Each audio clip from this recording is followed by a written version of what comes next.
everything looks good. And then we can skip out. Actually, we probably should take this tractor back to the BGA. And we can empty the rest of the manure tomorrow.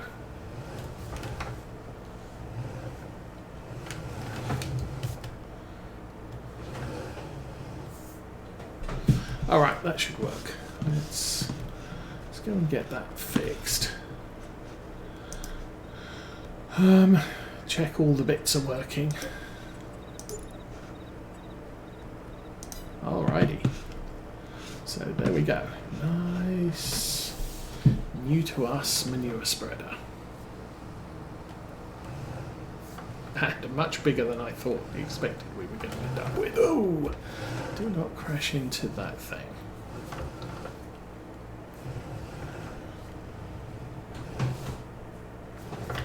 And so then we can drive back to the BGA, drop this tractor back off to pick up the tipper.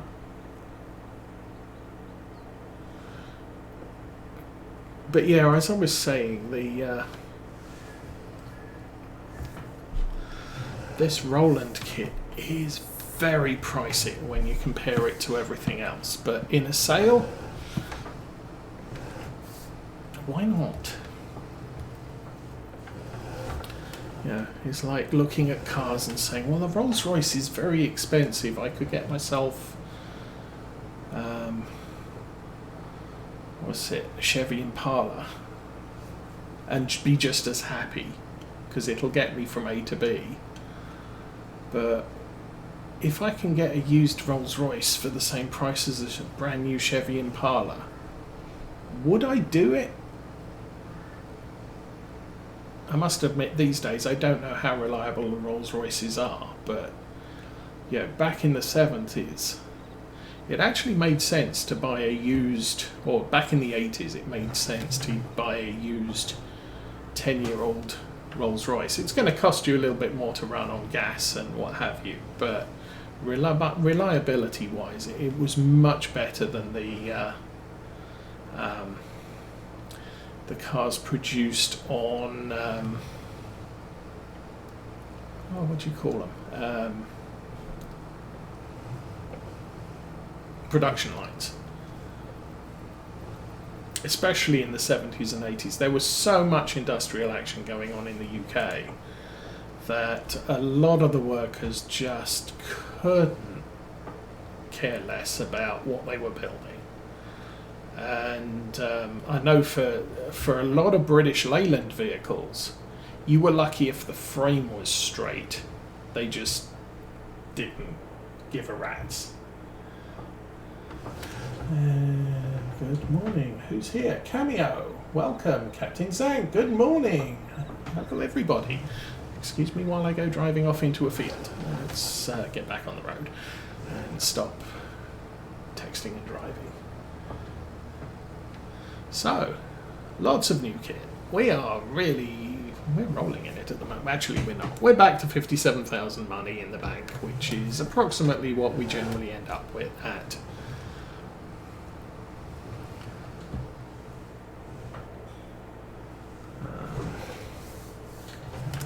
What I need to check is what's going on with our milk.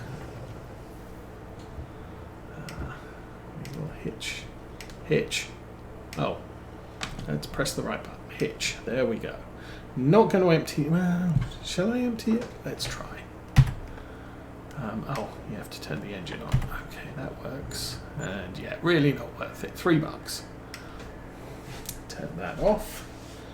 And get out. Go back to the Land Rover. So that was February 2.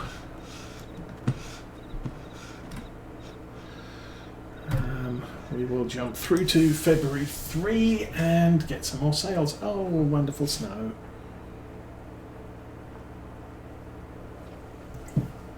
We really haven't had too bad of a snow year, he says, as it snows all night.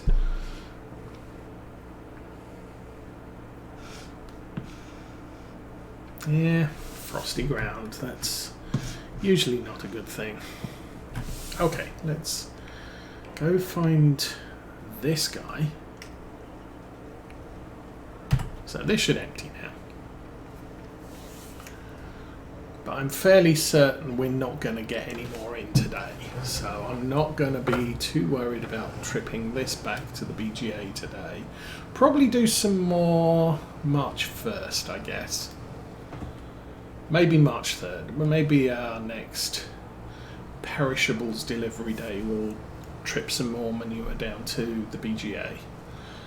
But for right now, I want to sell milk, tomatoes, probably honey.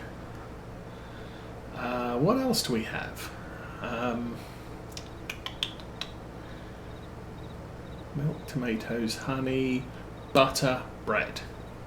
And we're going to be using our little truck for that. So we're not going to make a huge amount today. We'll get about 20,000 for the milk, so long as it's producing, which seems to have been a problem last month. It suddenly stopped after we sold our most productive cows.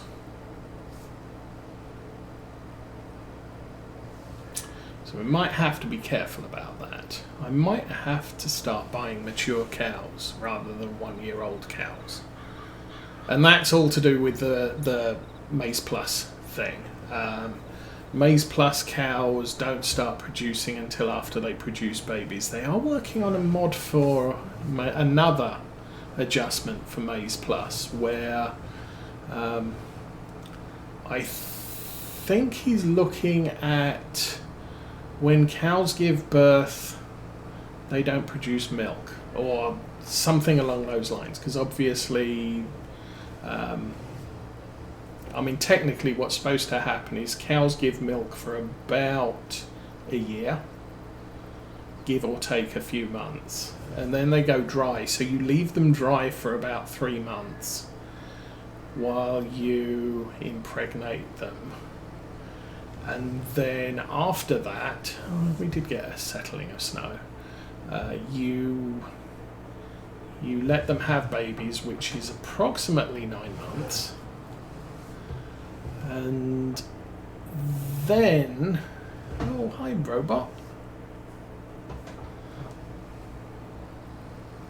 Just topping off the food.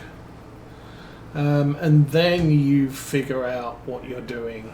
I'm going to park this here because we'll take another load next month, maybe 2. Actually, how much milk do we have?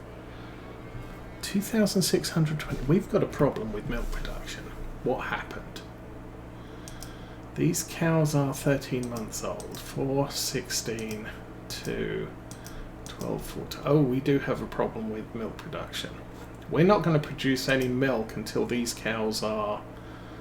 poo. I think I made a mistake.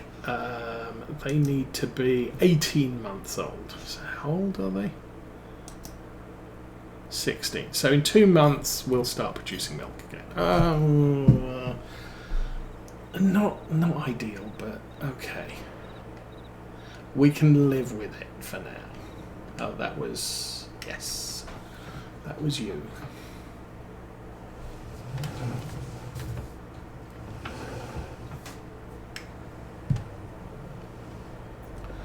So I'm going to throw tomatoes in the back of this. We do have 7,000 litres of honey by the looks of it. Open that. It should take 1. Let's back up a little bit more. We'll get 2 of them in. Okay. Now look. Make sure these are 1,000 litres. Honey, 400 litres. Okay. I'm not sure how high that stacks. Well, guess we'll see.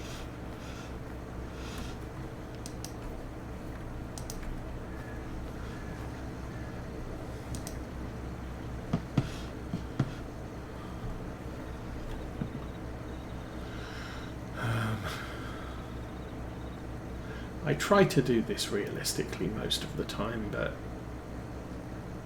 when you're rushing through so many days where you're just transporting, I kind of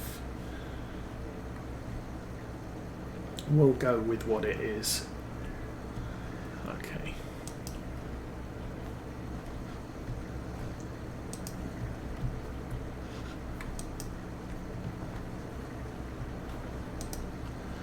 Okay, how full's the truck? 3,000. Every 2 pallets is 1,000.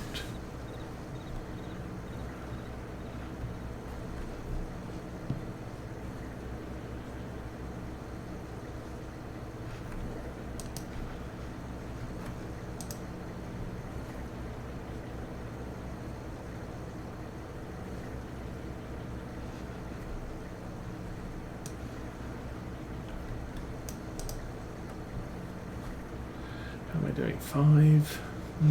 Don't know. Let's push some more over there.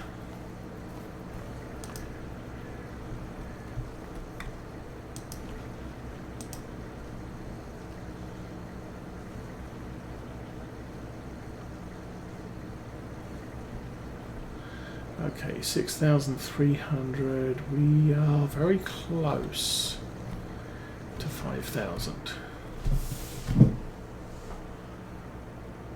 7,000. We are absolutely dead on 7,000, so we are out of here. Let's try not to crash.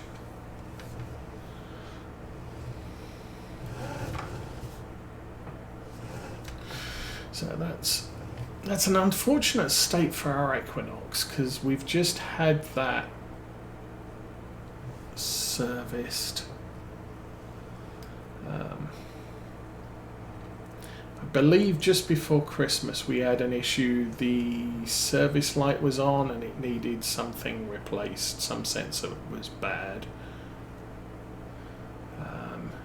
And that cost us about $700. Unfortunately, the problem with it is that the ABS system, if the ABS system has failed and we take it into a main dealer, they won't let the car leave. You know, they're instructed that, you know, ABS must be working for us to be able to take our car away from them, which is kind of an issue. And potentially that's an expensive fix. And may take them a while, which means I have to make sure that the Saab is working. The Saab has just come back. We picked it up I want to say 2 weeks ago, following its own engine, check engine light coming on. And that had a problem with the thermostat. We also had a problem with the steering log. And the driver's seat needed to be replaced because the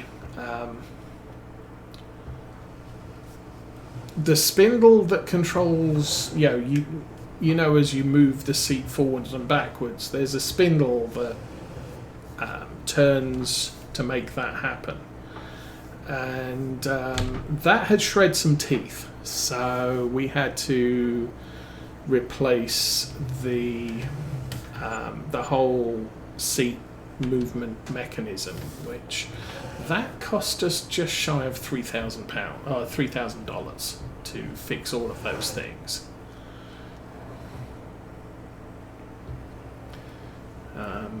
But I haven't driven it since I bought it home, so I need to make sure that everything's working on it. And then, and of course, because it snowed just after we got it home, it pretty much snowed for a week. It was stuck down in the backyard. I couldn't actually get it out. But I do need to make sure we have at least one operating vehicle. In theory, we have 2 at the moment, although ABS is not working on the Equinox. this is bonus month, we get an extra pallet of bread. So what's that? Do we get...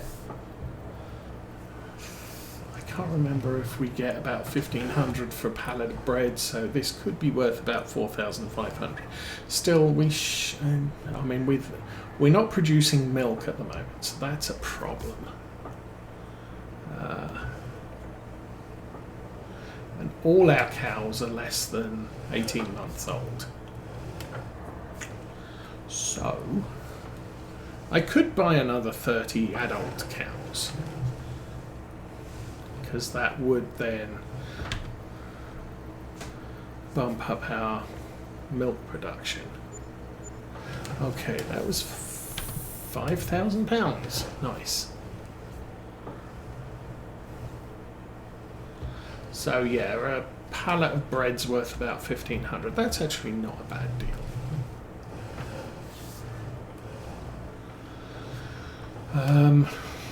We'll have 2 loads of butter, probably, which is worth, what was it? There's about 1,000 per pallet.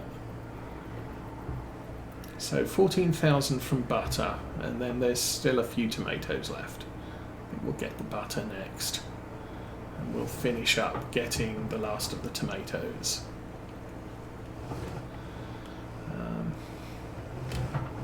But I think we might, depends on the weather, but we might be able to get the spreader out and start liming the fields that need it. And that's probably a good deal, or good idea.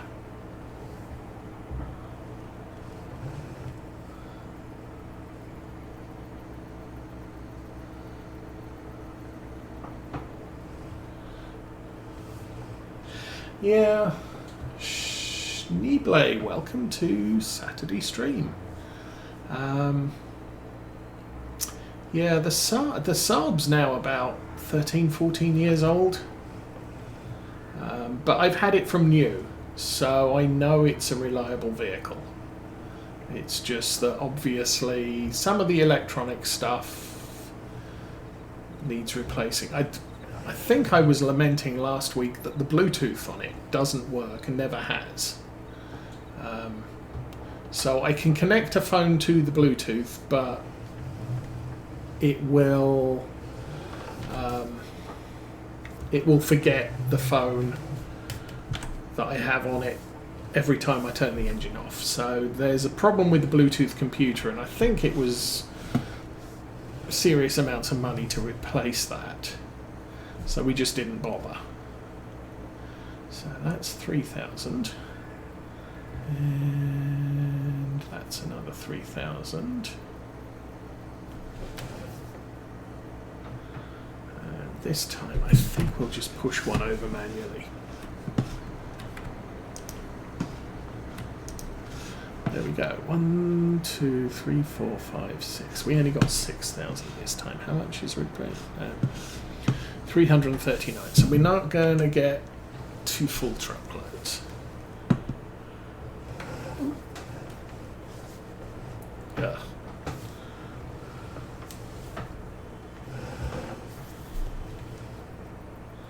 And the Equinox is a 2016. It's a little bit more reliable than the last SUV we did. We actually traded down. We had a Saab 9.7, which is the equivalent of a Chevy Trailblazer, short wheelbase model. So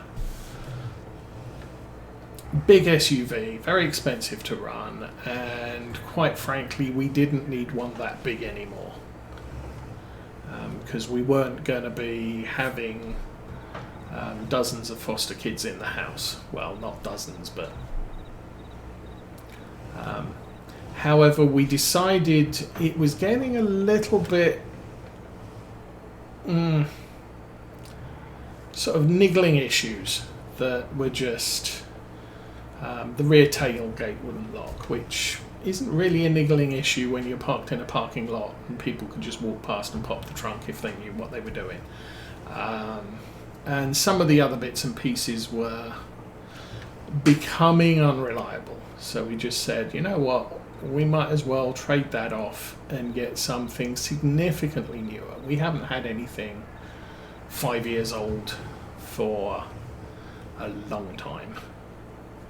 So we figured get a newer vehicle, and to be perfectly honest, I'm quite happy with the Equinox. It's better fuel consumption than the Saab 9.3, just. It uses cheaper gasoline than the Saab 9.3. And it's actually, I feel the cockpit's more roomy than the 9.7, the Trailblazer. I feel far less constricted by what's around me. And yeah, another 7,000, so that's good. So I'm liking the Equinox. It's, as I said, it's a little bit smaller than the 9.7. I can't fold down the seats and put 6 foot lengths of wood in the back of it like I could with the 9.7. I think I can, but I have to move the front seat forward or put the wood between the front seats, something like that. It's a little bit restrictive, as I said, but for the most part, for everyday use it's good. And we did get a tow hitch fitted to the back, so if I wanted to I could get a trailer or lease a trailer to move not building supplies but lumber, which I think I'm going to need to do this spring when it gets warmer and I can get outside and start sawing without freezing my fingers off.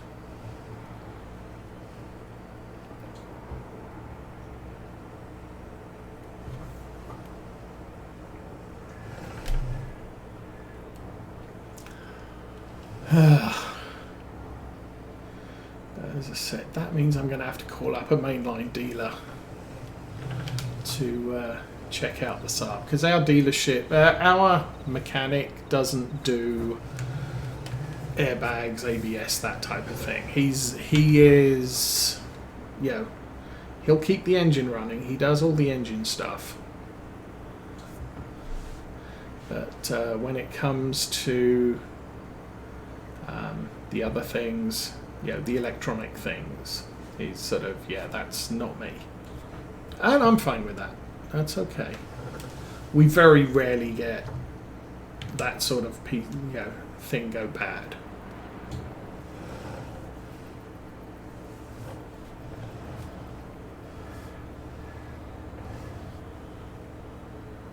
And he's kept everything else running on them the Saab he's been looking after since we bought it back in 2009, 2010. Basically because GM didn't want to know about it anymore. We've got rid of the brand. We got, as I said, we got the car for about 20,000. So a third off a brand new car. I'll go with that. It's never going to depreciate that much in 5 years. But the problem was we couldn't lease it, which for us at that point wasn't a problem. And they wouldn't. I don't think we could use GM financing for it either. We would have had to use our own bank to finance it. So there was that.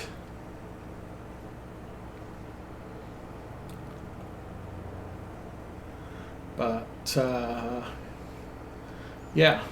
as I said, that was a good deal. But the other problem was they would not. There was no warranty, in spite of the fact it was brand new. We're not honouring any warranty on it. And I'm like, well, it's the 4th or 5th Saab I've owned, and I've never had a warranty problem with any of them, so it doesn't bother me. And so, as I said, my guy in town has been maintaining it since we bought it. And I believe he used to be a Mercedes service mechanic when there was a Mercedes dealer in the town I live in.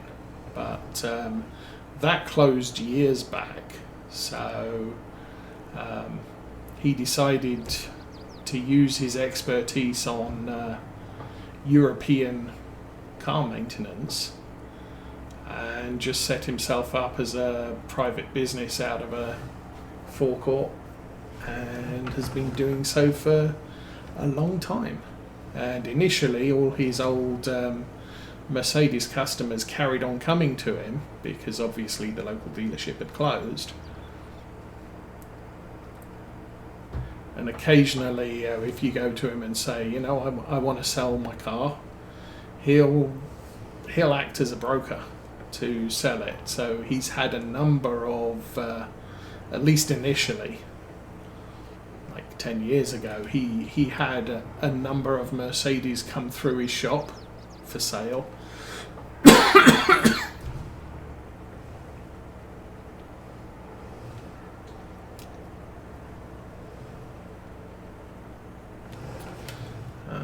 But yeah, he's not a used car salesman by any stretch of the imagination. He acts as a go-between if you want to sell your car.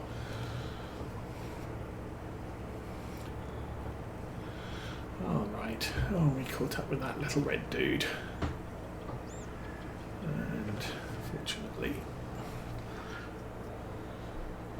So I'll grab the last of the tomatoes. We'll call that the perishables for the month of February done. And I guess I need to keep an eye on the honey going forward now.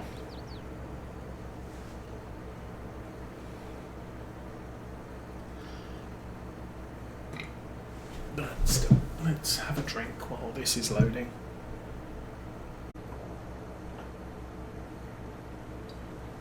I think now I've shunted them all together.